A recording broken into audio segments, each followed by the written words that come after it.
musicians who continue to tirelessly champion this book, especially Jerry Allen, Randy Weston, Bill Douglas, Chick Corea, Larry Williams, and Eric Reed, whose new CD, Dancin' Monk, beautifully captures the spirit of this American original.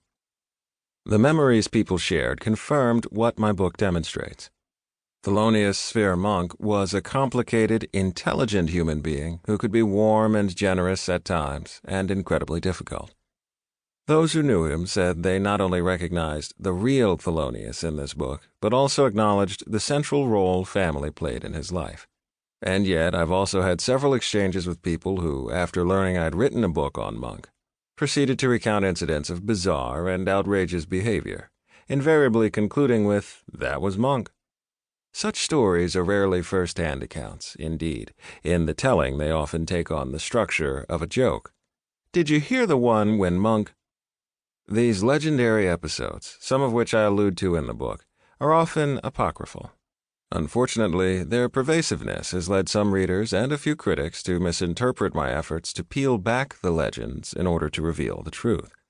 Contrary to some critics' assertions, the book does not dismiss or ignore Monk's unusual behavior, nor does it avoid the toxic territory of drug and alcohol abuse. Rather, I put Monk's eccentricities in context, suggesting that some behaviors were deliberate, a facade meant to protect his privacy, part of his stagecraft, an expression of humor, or an act of resistance to what he perceived to be exploitative club owners or promoters.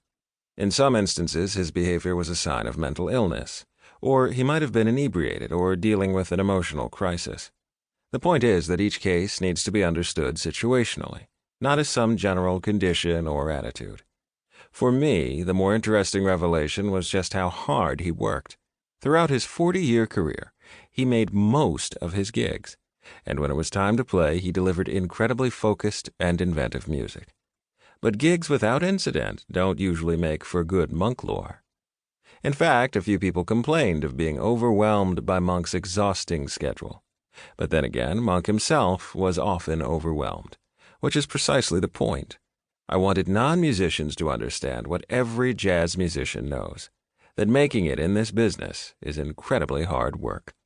Knowing the dizzying number of gigs he played, experiencing the financial stresses and strains, witnessing the daily emotional ups and downs helps explain those moments when exhaustion and fatigue kept him off the bandstand, and occasionally drove him to the hospital. Yet, as exhausting as Monk's story may seem at times, it is also thrilling and tragic, funny and beautiful.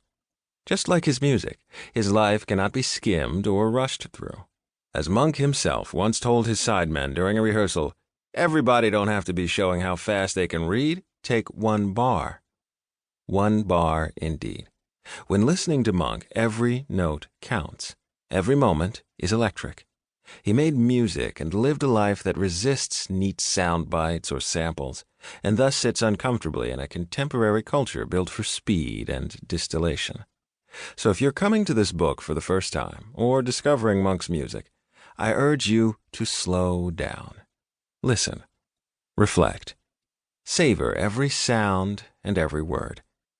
If you are willing to follow his path from the opening bar to the final cadence, I can assure you that patience will be rewarded. Prelude.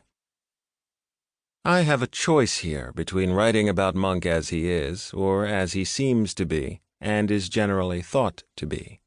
There isn't any great difficulty about it, because both sides are fertile ground. The stories merely differ in plausibility. Critic Paul Bacon, 1949. Bonetta Smith, known affectionately as Teeny, loved to visit her Aunt Nellie and Uncle Thelonious. For a kid growing up in the late 50s and early 60s, the Monks' tiny ground-floor apartment at 243 West 63rd Street must have seemed almost carnivalesque. Uncle Thelonious sat at the piano, turning Christmas carols into Monk originals, or holding forth with a string of friendly put-downs or challenging questions about the ways of the world. Aunt Nellie chatted away, sometimes entertaining the kids with wild and wonderful stories, sometimes cursing booking agents, managers, and anyone else who took advantage of her dear husband, sometimes gently scolding one of her nieces not to